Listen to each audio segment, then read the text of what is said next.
자, 이번에는 귀가 맛있을 시간입니다. 네. 정말 오랜만에 함께 하는군요. 대선 끝나고 처음 봤고 네네. 대선 국면에서도 한 번도 뵌 적이 없네요. 음. 진짜 오랜만에 함께하는 유시민 작가 만나러 지금 출발합니다. 유시민 오랜만에 함께합니다. 와. 유시민 작가 박수로 맞이합니다. 아 진짜 오랜만에 뵙겠습니다. 네. 그렇게 오랜만인가? 아, 정말 오랜만이에요. 예. 보고 싶었잖아요. 그렇습니다. 오윤혜님 박수로 맞이합니다. 네, 반갑습니다. 오윤혜입니다. 우리 유 작가님의 청춘의 독서에는 이런 구절이 나옵니다. 저봐. 막 술술 나와. 술술 나와 진짜야. 아주 인상 깊은 구절입니다. 네. 권력은 마주보고 있을 때보다 권력과 함께 서 있을 때 더 큰 두려움을 느낀다. 그래서 나는 행복하게 살기 위해서 권력을 멀리하기로 와. 결심했다. 야. 그래서 총리직 거절하신 거예요? 그런 얘기 안 하기로 했어. 근데 진짜 되게 이 구절이 함께 서 있을 때 왜 큰 두려움을 느낄까 했는데 그 책에는 함께 권력과 서 있으면 아군들이 미친 듯이 공격하고 막 그런 삶이더라고요. 그래서 굉장히 인상 깊었습니다. 아니 총리직을 거절했다 이런 건 어떤 분들이 여기 나왔을 때 얘기했나? 아니지 다른 데서 얘기했나? 저는 낚시에서 제가 봤어요. 솔직히 말씀드리면 여기서 이제 어떤 누군가가 얘기를 했어요. 근데 저는 그런 발언이 진위업은 몰라요. 저는 뭐 조금 적절치 않은 것 같아서 얼른 막 뭉개고 넘어갔습니다. 예. 근데 제가 또 저러고 있네요. 아 죄송합니다. 이거 적절치 않은 발언인가요? 그게 사실 뭐 그 사실관계는 뭐 아이, 분명히 할 필요는 있죠. 있어요? 그게 이제 제가 드릴 수 있는 말씀 이런 정도인 것 같아요. 뭐 저한테 총리를 해달라고 했는데 제가 거절하니까 그다음에 뭐 김민석 의원을 지명을 하고 이랬다 그런 거는 난 모르겠고 모르죠. 그냥 제가 아는 범위에서는 이재명 대통령의 인사 구상 중에 네. 총리감을 이렇게 찾는 과정에서 네. 그런 검토 대상 중에 한 명이었을 수는 있다. 그게 첫 번째고. 알겠습니다. 네. 두 번째는 예. 이제 다시 공직을 맡을 의향이 있는지를 물어본 적은 있다. 그럼 나는 뭐 어떤 공직도 할 생각이 없음을 분명히 했다. 단호하게. 네. 그 정도만 하죠. 네. 그러니까 뭐 행복하게 살기 위해 권력을 멀리할 결심을 아니 하였다. 그런 게 아니고 행복하게 살기 위해. 여기 책에 그렇게 쓰셨잖아요, 작가님이. 아니 그 책 따로 말씀 따로 하시면 안 되죠. 작가님 책인데. 이거는 그 근데 독자로서 실망합니다. 그거를 그 공직을 한다고 해서 꼭 불행해지는 것도 아니고 예. 공직을 안 한다고 해서 꼭 행복한 것도 아니에요. 이거 사람마다 달라요. 사람마다 다른 거죠. 예, 어떤 사람은 공직을 해야 행복한 사람이 있고 그건 맞습니다. 이재명 대통령 같은 분 예. 요새 얼마나 행복해 보여. 아유 이럴 거면 좀 신났어. 진작시켜 주지 맞아요. 그랬어. 난 이런 생각이 많이 들더라고. 네. 그리고 이제 저 같은 스타일은 그런 공직 수행에서 그것이 이제 객관적으로 볼 때 보람 있고 훌륭한 일이라 하더라도 예. 개인적인 만족을 얻는 스타일은 아니니까 이게 나는 그렇다 그런 거지. 그렇지, 네. 그렇지. 혹시 일반론으로 아니, 오해해서 아니, 일반 유시민은 놈. 네. 그렇다. 유시민은 사람마다 그렇다는 네. 거야. 좀 별난 놈이라서 네. 유시민은 그렇다. 그런 네. 정도죠. 예. 네. 와 시작부터 아주 어려운 질문이 들어가가지고. 죄송합니다. 윤혜야, 네? 너무 고마워. 그렇지 않아도 요거 하나만 좀 여쭤보고 시작을 해볼까 합니다. 예.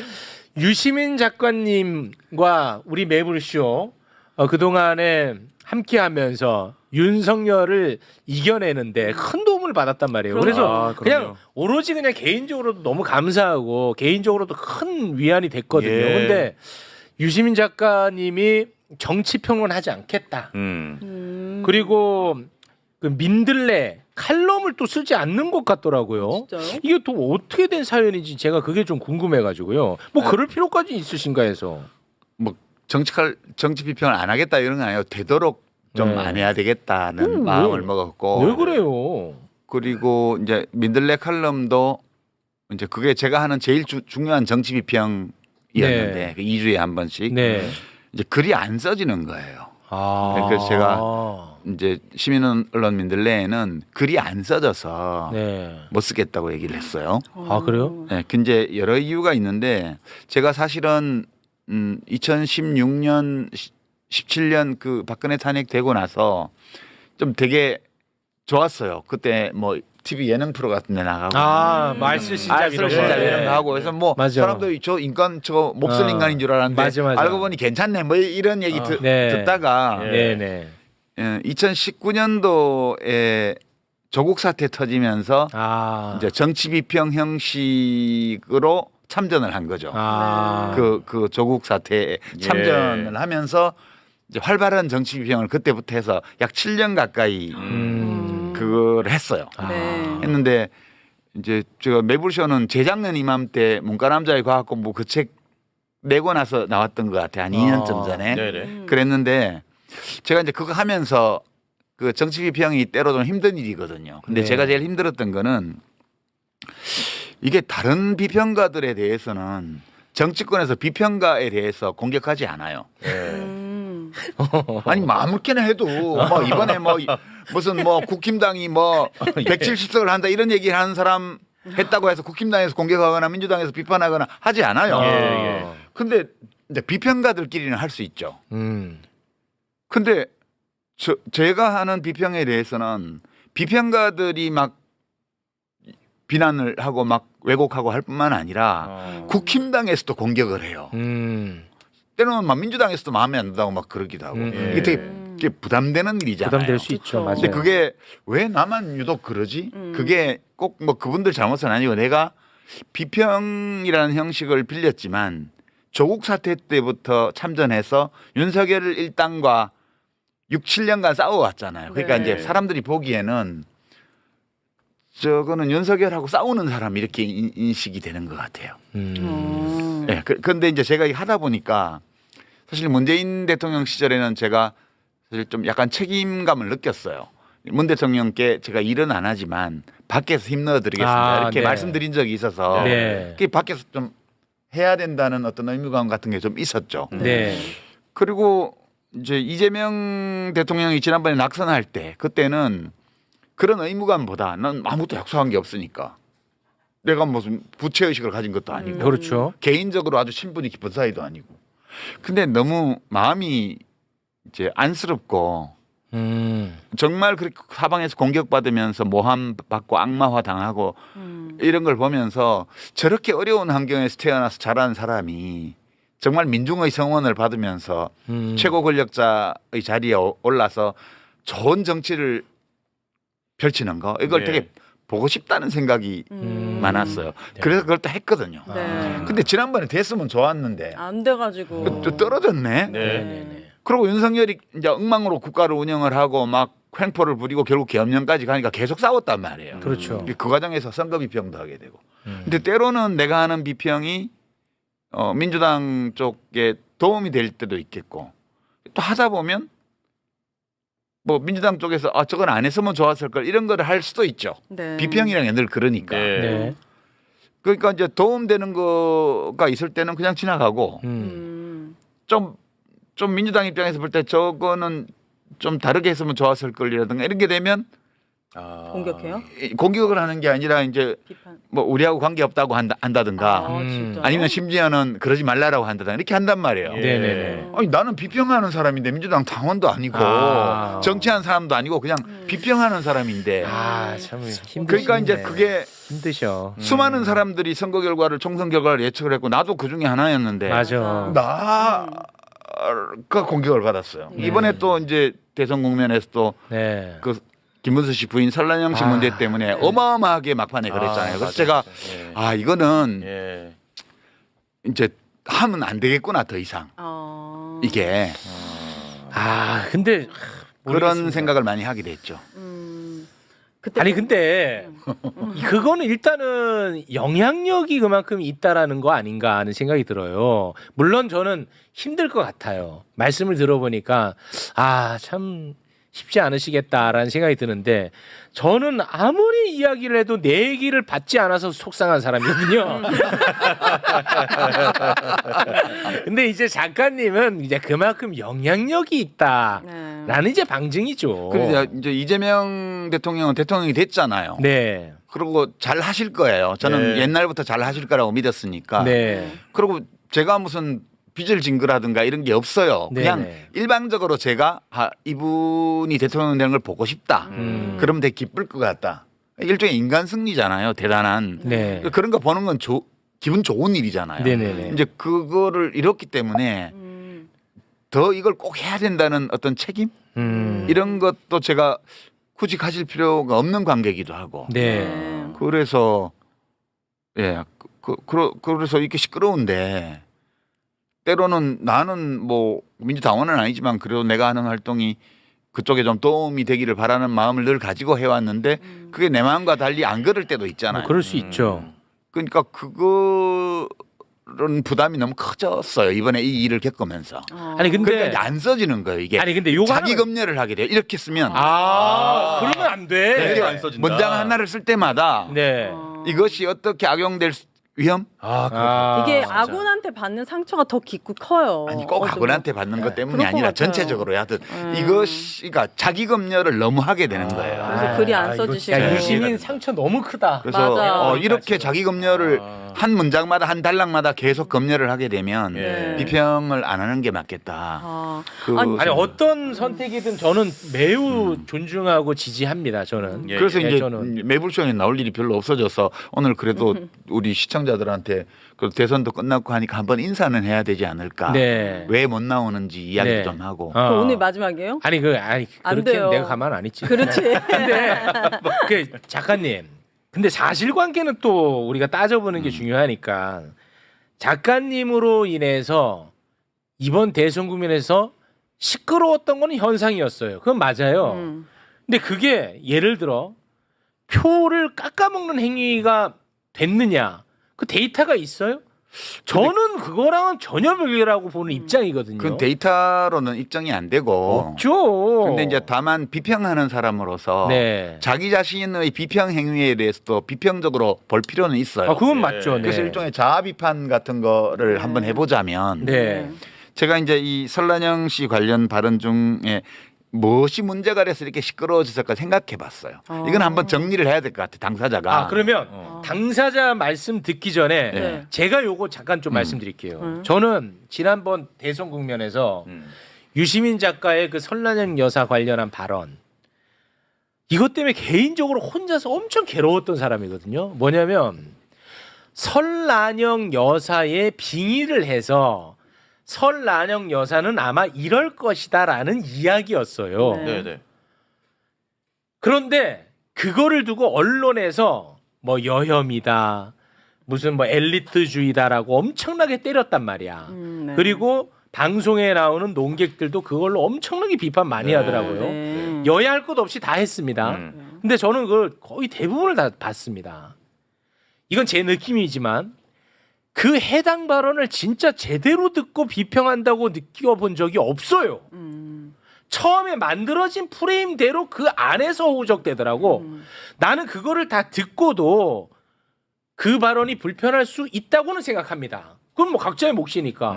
근데 제대로 듣고 보지도 않고 언론이 만든 프레임대로만 가는 거야. 그래서 내가 그게 너무 화가 나는 거야. 있는 그대로 다 듣고 나서 비평한 거는 가능해. 근데 내가 볼 땐 그 안 봤어. 그래서 내가 이걸 한번 하려고 했었는데 괜히 또 하면 긁어부스럼이 될까봐 또 내가 못 하겠는 거야. 네. 그게 또 내가 비겁해 보이고 혼자서 굉장히 좀 힘들었던 기억이 있어서. 그러시구나. 네. 그럼 미안해요 힘들게 해가지고. 아니야. 진짜. 근데 공교롭게도 네.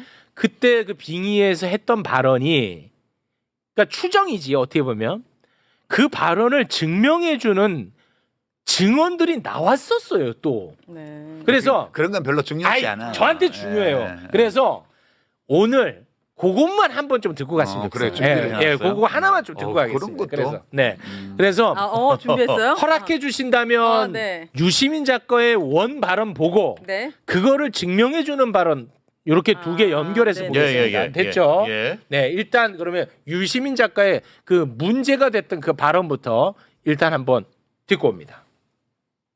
설란영 씨는 저는 이해할 수 있어요. 왜 저러는지. 그러니까 유력한 정당의 대통령 후보 배우자가 다른 유력한 후보 배우자를 공개적으로 헐뜯는 이런 말을 하는 것은 저는 처음 봐요. 설란영 씨는 그때 구로 20단인가 있던 세진전자라는 그 전자부품회사 노동자 위원장이었어요. 그리고 이제 김문수 씨는 한일도르코 지금 금속연맹 산하의 거기 노조위원장을 했죠. 그러니까 김문수 씨가 학출 노동자, 대학생 출신 노동자로서 찐 노동자하고 혼인한 거예요. 그러면 그 관계가 어떨지 짐작하실 수 있죠. 김문수 씨는 너무 훌륭한 사람이에요. 설란영 씨가 생각하기에는 나하고는 균형이 안 맞을 정도로 대단한 사람이에요. 원래부터. 그리고 그렇게 훌륭한 삶을 살았어요. 그 관계가 그렇게 돼 있는 거고 그런 남자와의 혼인을 통해서 내가 조금 더 고양되었고 그렇게 느낄 수 있겠죠. 자기 남편에 대해서 비판적으로 보기가 어려워요. 이런 조건에서는. 국회의원 사모님이 됐잖아. 남편을 더욱 우러러보겠죠. 경기도지사 사모님이 됐어요. 더더욱 우러러보겠죠. 대통령 후보까지 됐어요. 그러니까 자기 남편에 대해서 비판적 거리를 유지하는 게 되게 어려워요. 그래서 이제 원래 본인이 감당할 수 없는 자리에 온 거예요. 이 유력한 정당의 대통령 후보 배우자라는 자리가 이 설란영 씨의 인생에서는 거기 갈 수 없는 자리예요. 그래서 이 사람이 지금 이렇게 발이 공중에 떠 있어요. 영부인이 될 수도 있는 거예요. 그러니까 제정신이 아니다 그런 뜻이죠. 한마디로. 예. 자, 설란영 씨는 아마 이렇게 생각하고 있는 것 같다라는 발언이었습니다. 네. 자, 저는 이걸 보고 되게 이상하다, 문제가 된다라고 그때도 생각 안 했고 지금도 생각 안 하는데 네. 이걸 다 보고 야 이거는 문제가 있다 바로 이렇게 생각하는 사람도 저는 있을 수 있다고 보는 각자가 입장입니다. 생각이 다를 수 있으니까. 그렇습니다. 예. 근데 대신에 좀 보고 판단해라 하는 차원에서 요거를 이제 보여드린 거고 예. 이게 추정해서 말씀을 하신 건데 참 공교롭게도 과거에 설란영 여사와 함께 노동운동을 했던 분이 또 증언을 한 게 또 있어요. 마침 그거 한번 또 듣고 오겠습니다. 그 설란영 씨하고 결혼했을 때 심각했어요. 그때 한참 서울대 나온 놈들이 운동권에서 주름 잡으면서 노동자 출신 여성들하고 결혼하는 게 유행처럼 발생했던 때였습니다. 그때 노동자 출신 설란영 씨를 결혼하면서 하루는 제가 대학서점이라는 곳에 봉천사회를 갔는데 설란영 씨가 제가 굉장히 친한 친구였는데 저를 번쩍만척하고 동아일보를 펼치고 보는 거예요. 그래서 이상하다고 생각했는데 그걸 보고 나더니 책꽂이에 이제 먼지를 터는 거예요. 그래서 야, 너 뭐해? 나 왔는데. 그랬더니 나 할 일 많어. 동아일보 사설도 봐야 되고 한겨레 신문 사설도 봐야 되고 조선일보 사설도 봐야 되고 일본어까지 공부해야 된다. 이렇게 이런 얘기를 듣고 깜짝 놀랐어요. 근데 김문수 씨는 그때 설랑영 씨가 갖다 준 밥을 서점에 쪽방 안쪽에서 밥을 먹고 있었어요. 그래서 제가 소리 질렀어요. 야! 노동자 출신하고 결혼했으면 있는 그 자체로 존중해야지. 이게 뭐 하는 짓이냐. 그러면서 존중할 수 없는 그런 태도에 대해서 질책하고 돌아섰습니다. 네. 유시민 작가가 빙의해서 추정한 것을 어떻게 보면 약간 좀 뒷받침해주는 증언처럼 저는 느껴졌는데 자 제가 얘기하고 싶은 건 여기까지고 이제 뭐 당사자니까요. 유시민 작가님. 굳이 저런 거를 볼 필요 없어요. 저한테는 중요했어요. 문제는 저한테는 중요했어. 이제 조금 전에 제 말하는 영상이 나왔는데 우선 이제 단 두 가지 문제가 있어요. 하나는 작은 문제고 하나는 이제 좀 큰 문제일 수 있는 제 발언에. 첫 번째는 제정신이 아니다 그 표현이 있죠. 그건 좀 뭐 과할 수 있죠. 그거는 되게 이제 비평하는 사람으로서 좀 과한 표현이에요. 그런 거는. 그러니까 그런 표현 쓰면 안 되는 건데 저기 약간 그 다스베이다라는 데가 좀 캐주얼한 데여가지고 제가 그러니까 저 캐주얼한 분위기에서 나온 이 캐주얼한 발언이 어떻게 쓰일 수 있다는 생각이 안 한 거예요. 그러니까 그거는 비평하는 사람으로서 잘못이 있는 거죠. 자기 검열을 했어야 되는데 저때 좀 되게 해이한 자세로 했어요. 이제 그 이제 첫 번째 문제고 저거는 제가 이미 좀 잘못한 거라고 얘기를 한 적이 있어요. 이제 더 근본적인 문제는 이게 이제 국힘당에서 전국의 플랜카드를 저를 공격하는 플랜카드를 걸고 막 지지층 투표 동료를 하고 막 그랬습니다.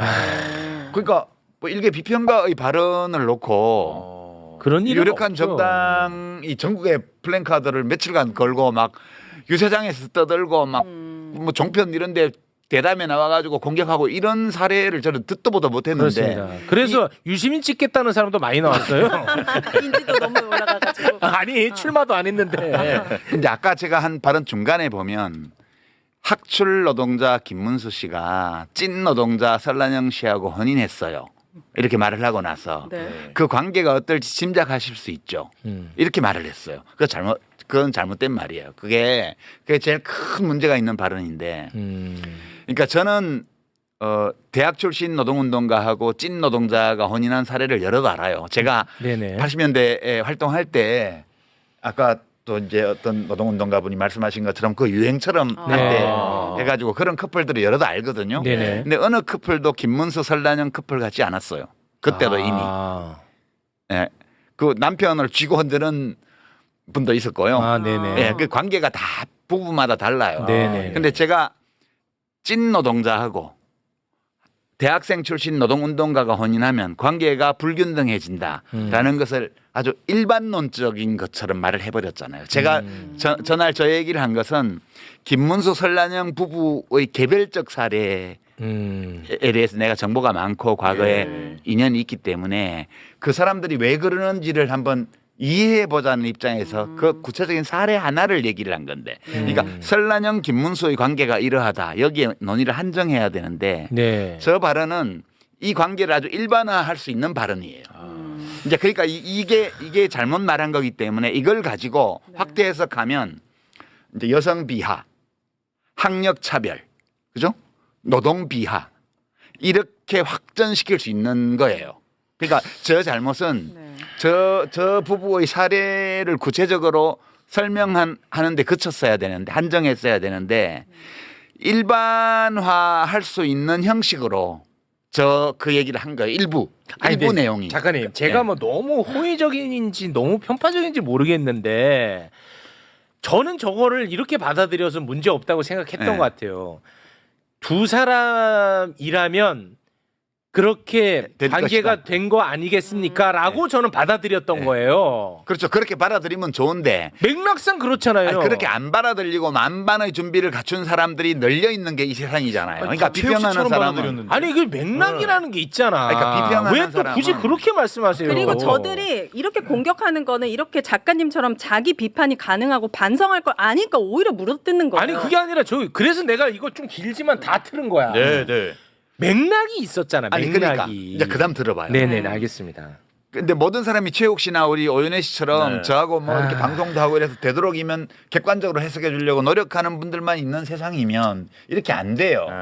근데 곡해하고 왜곡하고 공격할 만반의 준비를 갖춘 사람들이 있잖아요. 그러니까 저는 국힘당 진영 쪽뿐만 아니라 기성 언론의 거의 모든 기자들이 싫어하는 인물이에요, 제가. 그렇잖아요. 이것도 저의 행위의 결과인데 제가 언론에 인터뷰도 안 하고 출연도 안 하고 압류도 안 하고 거의 대부분 툭하면 기성 언론 비판하고 이러잖아요. 네. 그러니까 그분들 입장에서 보면 제가 공공의적 1호예요. 네. 아니 그건 크니까. 통쾌해야죠. 아니 그쪽 입장에서 보면. 아니 그러니까. 그리고 윤석열하고 6년 넘게 싸웠어요. 네. 그 국힘당 쪽에서도 공공의적이에요, 자기들로서는. 그렇죠. 이제 그런 조건에 내가 있기 때문에 네. 이런 식으로 확대 왜곡해서 정치적 공격 소재로 사용할 위험 네. 이걸 충분히 인식하고 발언해야 되는데 제가 저렇게 공격당할 소지가 있는 발언을 한 거예요. 그건 그게 아니야. 저희 잘못이죠. 그건 예방 불가능해. 이건 여기까지고. 나는 반대. 그다음에 이제 어떤 비평가가 한 비판 중에 이런 게 있었어요. 무의식에 잠재의식에 여성 비하 학력 차별 이런 의식이 있기 때문에 저런 말을 한 거다. 네. 이렇게 하더라고요. 네네. 그래서 제가 생각해 봤어요. 정말 그런가? 생각해 봤는데 그럴지도 모르겠다는 생각을 한 거예요. 너무 그렇게 바르려고 아니, 하지 마요. 무의식의 영역이란 건 내가 의식을 어떻게 못하는 거잖아. 당연하죠. 그러니까 이제 이 문제는 내가 이렇게 심지어는 무의식의 영역에 있을 수 있는 것까지도 의식의 영역으로 끌고 들어와서 그것을 내가 자기 검열을 해야 된다. 비평을 계속 하려면. 너무 자기 비하하지 마. 아니 비하가 아니요. 왜 그래요? 그거는 진짜. 객관적으로 비평하는 거예요. 그러니까 그거 무의식의 세계니까 내가 의식의 영역에서 그렇다 아니다 나도 말을 못 하는 거예요. 그럴 수도 있지. 근데 그런 것 때문에 저렇게 그 안이한 태도로 말을 한 것일 수 있기 때문에 네. 정말 무의식의 영역에 그런 게 있는지까지도 의식적 진단의 대상으로 삼아봐야 되겠다는 생각했고요. 여기까지가 이제 자아 비판이고. 네. 그래서 이거가 결과적으로 나타난 걸 보면 제가 매우 흥미로운 사실을 하나 발견을 했는데 네네. 이걸 가지고 이제 저를 비판했던 그룹이 두 그룹이 있어요. 첫째는 국힘당 패거리들이고 네. 이제 국힘당 정치인들과 후보 진영 네. 후보 부부와 네. 그다음에 뭐 그럼 그걸 편드는 자연스럽죠. 언론인들과 그걸 편드는 비평가들과 자칭 네. 그런 사람들이 공격하는 건 너무 자연스럽죠. 자연스럽고 네. 알 수 있어요. 왜 그러는지. 그렇습니다. 두 번째는 네. 여성의 전화나 뭐 민주노총이나 이런 시민사회단체 있잖아요. 네. 진보적 시민사회단체. 여기서 또 비난 성명이 많이 나왔거든요. 많이 나왔어요. 네. 이 둘은 동기가 달라요. 네. 이 두 번째 그룹은 정말로 어떤 비평가가 무의식의 영역에서라도 네. 이런 인식을 갖고 있기 때문에 저런 발언을 한 게 아니냐라고 의심할 수 있죠. 네. 그리고 그렇게 의심하면 발언할 수 있는 거고요. 네. 그다음에 이것이 대선 국면 막바지에 국힘당 쪽에서 이거를 이용해 먹고 있다는 사실은 그 사람들이 신경 쓸 문제가 아니에요. 네. 이분들은 이른바 신념윤리, 자신이 옳다고 믿고 있는 바에 따라서 옳은 일만 하면 되는 거지. 내가 하는 행위가 현실에서 초래할 수 있는 어떤 예측 가능한 결과에 대한 책임까지 느끼면서 일을 하는 분들이 아니에요, 이분들은. 네. 그러니까 이분들이 이렇게 하는 거는 자신의 신념에 따라서 하는 거기 때문에 이것은 그러네요, 그렇지 않네요, 서로서 논쟁할 수 있는 문제라고 저는 봐요. 근데 국힘당과 그 패거리들이 한 거는 저는 되게 좋게 봤어요. 왜요? 왜냐하면 이분들이 이토록 인권 감수성이 그래요? 그렇지 않다는 거 아시잖아요. 아니 근데 빼어나서 꼬투리 잡으려고 하는 그런데 설라영 씨는 노조에 대해서 되게 개빡하고 못생겼다. 막 이런 발언 하는 거에 그러니까 대해서도 그것 때문에 비롯된 얘기야 그러니까요. 이게 다. 저는 그 발언이 오히려 더 불쾌하게 느껴졌어요. 노조도 했던 사람이. 그런 건 논의할 네, 그게 필요가 없고요. 네, 논의할 그 저는 필요가 없고. 기뻤어요. 이분들이 이토록 여성 비하에 대해서 예민하고 노동 비하에 그런 게 대해서 아니라는 거 예민하고 아시잖아요. 그런 사람들이 아니라는 거. 학력 차별에 대해서 내가 이분들을 잘못 봤구나. 그 전에 뭐 여성가족부 폐지, 뭐 페미니즘 유 공격하고 작가님한테만 막 가혹한 거예요. 그래, 그들은. 뭐 노란봉투법 막 거부권 발동하고 막 노동조합 욕하고 이럴 때 제가 그분들은 정말 노동을 비하하고 여성을 얕잡아보고 그리고 학력 차별 의식이 찌드는 분들이라고 생각했어요. 근데 그런 사람들이에요. 이 일반적화할 수도 있을 저 약간의 좀 상당히 또는 심각한 실언, 잘못된 표현 방식 이거에 저렇게 분기탱천해서 저렇게 하는 걸 보니 우리 대한민국 앞으로 잘 되겠다. 차별금지법도 이번 국회에서는 무난히 통과될 것 같다. 이런 사실 때문에 그분들이 모쪼록 앞으로 네. 매사에 그와 같은 경각심과 감수성을 높은 수준에서 유지해 주시면 나로서는 이 모든 비난에 대한 비난받은 거에 대한 보상을 아니, 받을 것 같다. 저 작가님. 그런 생각은 해요. 아니 뭐 작가님, 뭐 작가님 아이고. 자유롭게 무슨 말씀이든지 다 하실 수 있지만 저는 오늘 솔직히 굉장히 불편해요. 왜요? 왜냐하면 저는 지금 그냥 쉽게 표현해서 작가님을 편들면 작가님을 욕했던 사람들로부터 내가 공격 대상이 될 수 있다고 생각하잖아요. 당연한 그렇지. 자연스럽죠. 같이 날아가는 걸 감수합니다. 왠지를 알아요? 나는 이게 만약에 잘못됐다고 생각을 해야 난 이런 잘못을 안 하려는 예방이 가능하잖아. 나는 그렇지 않아요, 지금. 난 잘못됐다고 생각하지 않아. 아니, 그래서 나는 예방이 불가능해. 표현이 잘못됐다니까 그 관계가 어떤지 짐작하실 수 있죠. 이 표현은 아니 그 맥락상 아니, 맥락은 그들이 그런데. 입장에서는 그렇게 봤다고 우리는 받아들였단 아니, 말이에요. 내가 잘못했다는데 왜? 왜 그러냐면 왜 그래 맞아요. 예, 그러니까 예. 왜 그러냐면 네. 맞아요. 작가님 본인이 잘못했다는데 네가 뭔데 껴들어? 맞습니다. 왜 그러냐? 이유가 있어요. 이유가 이렇게 가이드라인을 가혹하게 잡아버리면 다른 사람들이 어떤 발언을 어떻게 합니까? 아니 이제 여성의 전화나 민주노총이나 한국노총에서 잘 싸우겠죠 앞으로. 그렇잖아요. 그리고 국힘당도 이렇게까지 저를 비난했으니까 일관성을 지키기 위해서라면 안 지키잖아요. 그런데 앞으로도 일관성 계속- 없잖아요. 무슨 없나? 없어요. 그만 좀 하세요. 여자 기자를 막 그렇게 그 꼬투리 팔목에 잡으려고 그러고 네. 막 그거를. 상처나고 막 네. 난리도 아닌데. 아닌가 이거를 이런 식으로 가이드라인을 잡아버리면 어떤 발언도 못 합니다. 그게 인간 세상이라니까요. 그러니까 비평하는 사람들이 그 점을 염두에 두고 할 수밖에 없어요. 근데 그 웬만하면 이렇게 해도 그냥 넘어가지고 비평가들끼리 야 그 비평이 맞냐 안 맞냐 가지고 좀 정말 진지한 토론을 하고 그렇게 넘어갈 텐데 이거는 선거 국면에서 네. 그냥 공격 수단으로 득표 네. 수단으로 이걸 사용을 했잖아요. 그렇죠. 그러니까 저로서는 좀 특이한 케이스라고 봐야죠. 네. 이게 이 정도로 부담이 오면 정말 한 문장 한 단락을 쓰는 것이 힘들어지는 거죠. 그러니까 네. 예. 그럼 그러니까 좀 그런 쉬세요. 좀 이제 원하시니까 조금 쉬면 돼. 지금 휴식이 필요해. 글이 잘 써질 때쯤 다시 또 비평을 하시면 되니까. 지금은 강요하지 말아요. 그래 강요하지 마. 강요하지 마. 왜 개인적으로는 강요하냐면 힘드실 수 있잖아. 민들레 칼럼을 중단하면서 예. 내 논평할 게 사라졌어. 그럼 개인적으로 전화 그걸 상담하세요. 베껴야 되는데. 네.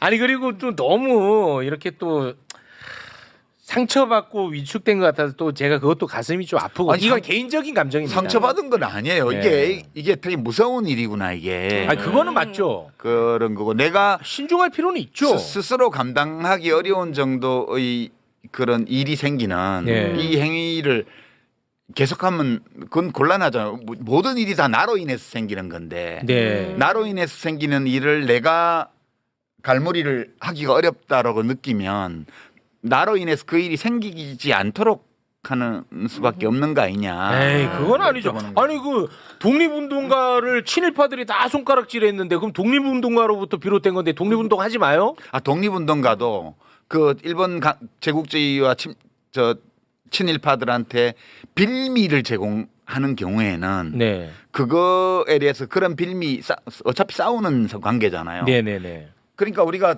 전투 중에 민가에 오발탄을 쏘지 말아야지. 아 신중할 필요는 있죠. 적들을 향해서 조준 사격을 해야 되는데 네. 뭘 잘못해서 민가의 장독을 깼어요. 네. 그러면 저 군대는 막 민가에 피해를 주고 민중을 괴롭히는 군대야. 네. 이런 선전의 소재를 제공하는 게 되잖아요. 아니 사람 죽인 것과 장독대 깬 것과 뭐가 더 잘못입니까? 사람 죽인 거 얘기 안 하고 장독대 깬 것만 얘기하는 게 잘된 세상입니까? 아니 근데 그런 인간과 그런 집단들이 존재하고 있는 게 우리 인간 세상이에요. 네. 그 점을 우리가 원래 비평하는 사람은 이거 신경 안 써도 돼요. 원래 비평하는 사람은 자신의 신념 윤리에만 철저하면 되거든요. 네. 근데 내가 이렇게 살다 보니까 어쩌다 보니까 이게 그냥 내가 저지르는 어떤 오류 이런 것들이를 민주당에 덮어 씌워 가지고 뭘 그렇게 할 수 덮어씌워요? 있는 세상이 되어 있더라고. 이것도 과대망상인지 모르겠는데. 과대망상이에요. 아니 작가님 네. 대한민국 전체를 청소하려는 사람이 장독대 하나도 깨지 않겠다고 생각하는 게 너무 오만한 거 아닙니까? 아니, 오히려. 나는 그런 사람 아니거든. 아니 그러니까 그 장독대도 깰 수 있고 깼다고 혼날 수도 있죠. 그래, 아니, 깼으면 그러니까. 물어주면 되는 거고. 그러니까 계속 공격하는 거 아니에요 지금. 그래. 작은 흠결에도 저렇게 좋아, 막 이러니까 오윤혜 좋아. 성직자입니까 우리가? 아, 그럼. 그러면 진보 진영 비포형이 어려워져요. 저들 좋다. 룸살롱 가고도 말도 안 되는 재판 계속하는 사람들도 많은데. 아 좋아. 네, 그래서 저는 당분간 그냥 빈 활만 쏠려고요. 그러니까 집에서 혼자서 비평하거든요. 커피 마시면서. 아 진짜. 이렇게 제 아내나 제 아들이 듣는 데서 아 네. 이러면서 뭐라고 한마디씩 네, 해요. 네, 아, 네. 이건 잘된 일이네, 뭐 좋은 일이네. 아이고 어떻게 이렇게 판사가 이러지? 이런 거를 이제 화살을 채우지 않고 빈 네. 활을 혼자 쏘는 거예요. 네. 그렇게 지낼 거예요. 알겠습니다. 당분간. 지금 댓글